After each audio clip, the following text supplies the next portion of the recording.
Hello. How's everybody doing? I am live here. This is my first time going live on YouTube. So just want to jump in here. I am a health coach. I am Chandria, and I'm going to be answering some of your questions today. How can you go vegan successfully during the quarantine? It is hard. I know it's hard even when you don't go, even when you are going vegan without it being a quarantine, right? Yeah, it is so hard. Oh my goodness. Especially when there are so many things out there, right, for us to choose from. So I would love to hear from you all. What are some things that you've had to maybe try out just to go vegan? What are some of the things that you've attempted to do? Have you been successful at it? If you have any questions as to what it's like to go vegan, I'll tell you a little bit about myself. I have been vegan since 2006, and I took a little hiatus for a year. It was not on purpose, though. Actually, I went vegan for medical reasons, and it was the best thing ever for me. I don't know about for you. I've heard some horror stories from some people, but I did my due diligence and my research first, and it was tons of fun. I mean, I was able to start growing and gardening.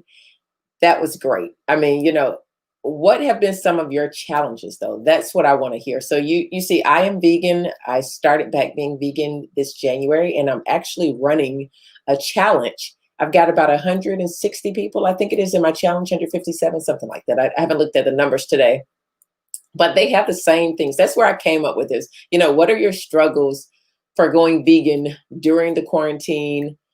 We're starting a new year off, and people have a lot of different, things they want to accomplish. And veganism seems to be one of those, or at least eating more plants. I'll say that. Some people just want to eat more plants. I would love to hear, from you all, what are some things that maybe you think veganism is? Some people, they think being vegan is actually just eating salads. I'll be honest, I thought the same thing, that veganism was all salads, but it is so much more. And that's what my page is about. That's what I like to explain to people, that, you have different type of vegans. Nowadays, when I first became vegan, you did not have all of the options that you have now. There are so many options out there. I am just blown away at how many options there are. When I became vegan, I was having to make my own cheese. I think it was only one like brand of that I knew of vegan meat substitute. And I didn't like the way it tasted. So I never purchased it. I just started like going, and I don't think Pinterest or anything was that huge at that time, or at least it wasn't for me. I'll just speak for myself. It wasn't that big for me. So I didn't really know much about it. So I just had books. Actually, I had cookbooks. I had cookbooks by different people who cooked foods that I would eat. And that's what I said to myself. If I was going to be vegan, so this is a suggestion I would tell you all. If you're going to become vegan, get foods that you would eat. Don't become a vegan. If you don't like salads, don't try to eat salads every day, or bean dishes, bean bowls. I am a fan of maybe some bean bowls every now and then, but I am a soul food. I like some, hearty food. And that's what I tell you. I like Italian food. I like pizza every now and then. Actually, tonight, my husband and I had a gluten-free vegan pizza. That's our weekend thing. We'll either do sushi or some Chinese food, but we have our places that we'll go if we don't cook it ourselves. Usually on the weekends we'll go out, but we have our places that we go that have delicious vegan foods that are not fast foody. They're actually pretty healthy as you can be, But we like, just foods that taste good and make us feel good. That's how eating vegan, I tell people, should be. It should make you feel good. You shouldn't feel sluggish. You shouldn't feel tired.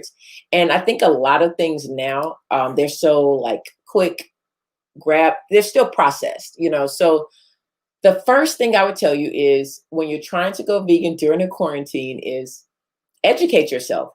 Look for people who are vegans, but they're, I don't want to say healthy vegans. Put in the chat what would you call it? But I don't want to say healthy vegans, but vegans that actually eat more plant-based. I'll say that. Now we have YouTube, we have Pinterest, Google, you can Facebook, Instagram people, find people that are um, more plant-based. They're more creative. They've been doing it for a while. That is what I would say. Look for vegans who know what they're doing. They don't have to be a chef. If they're a chef, that's good. But I know, I am more of a raw food. I got certified as a raw food chef. For me, I just started cooking my own foods. I cooked already before I became a vegan. I enjoy cooking.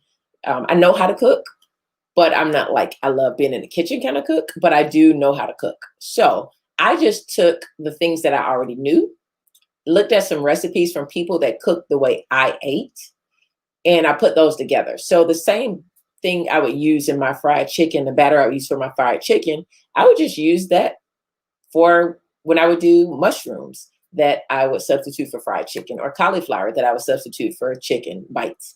I just use those same seasonings. So that's why I tell people it's not that complicated. Really, just think about what it is that you eat now, that you cook for yourself and your family now, and literally just use those same things, because most of our spices, this is another thing a lot of people don't realize, most of your spices are actually vegan. They're from the earth. Most spices, now if you're buying Lowry's, or well, I don't want to say that.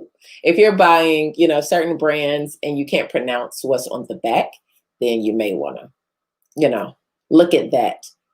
It may not be vegan. I don't know. It may not. It'll say it on the bottom. But I definitely tell you, get to know people, reach out to people, follow people online, follow my channel. And you'll get to see different things. I cook for the average person. I don't do a lot of ingredients. That is one thing I think would help you as you're going vegan, especially during a quarantine. Don't complicate it. Don't have spices that you would never use within the year, right? So you don't want to like for me, I don't cook with thyme a lot. I'm cooking more with it now, but I didn't always buy it. So, I don't use garlic salt a lot either. So I bought it once and it went bad. I don't buy it anymore. It's just not something I use in my dishes a lot. I use a little bit of salt, but I don't use a lot of salt in my food. So I don't really need, I think I have 2 things of sea salt, and I have some black salt and I have some pink Himalayan salt, and they are literally sitting there. I just don't use a lot of salt. I try to use, onions, shallots, garlic, other herbs and spices. I grow a lot of my things. So things that's the other tip I would say, buy fresh. If you have markets near you, if you have farmers markets, things like that, usually they buy from local farmers. So your food is picked vine ripe. That is the key. You want to get foods that have flavor. And when those foods have been allowed to ripen on the vine, they taste so much better. That's going to help you to go vegan during the quarantine as well. Eat fresh, vine ripened food. That is key. That is key. And also make simple dishes. I don't know if you've ever tried like Buddha bowls, quinoa bowls. Those are so simple. I think we don't think it's hard about food when it's things that we're used to eating. And usually sometimes those are some of the unhealthiest meals. But what really goes into our food? What are things that we usually eat? Most people, they look at it, they eat collard greens, they eat cabbage, they eat rice, they eat beans. That is a vegan meal, you guys. You may cook your collard greens with fatback or turkey necks, or neck bones, or whatever you cook them with. But I grew up cooking them with neck bones, and turkey necks, smoked turkey necks. That's what I grew up cooking them with. I just substituted, and literally I put in everything else that I put in my collard greens before, minus that, to give it the smoky flavor. You can use smoked paprika, you can use liquid smoke, and I even had a client who said they were going to try to make their own liquid smoke. I'm not going to do that, to be honest. I just don't have the time nor the desire. I'm just going to buy it. It's like $1 and some change. By the time I smoke something on the smoker that I don't have and have to buy a smoker, don't complicate things. That is what we're talking about here, not complicating things. And the other thing I would say, make seasonings your friend. Why not have a wide variety of seasoning? Do you have any oregano? Do you have some thyme? Do you have nutmeg? Do you have cumin? What do you have besides salt and pepper? put those herbs together. My favorite is smoked paprika. I think I have 5 containers of smoked paprika because we go through it in this house. What is one of your seasonings besides salt and pepper that you have inside of your home?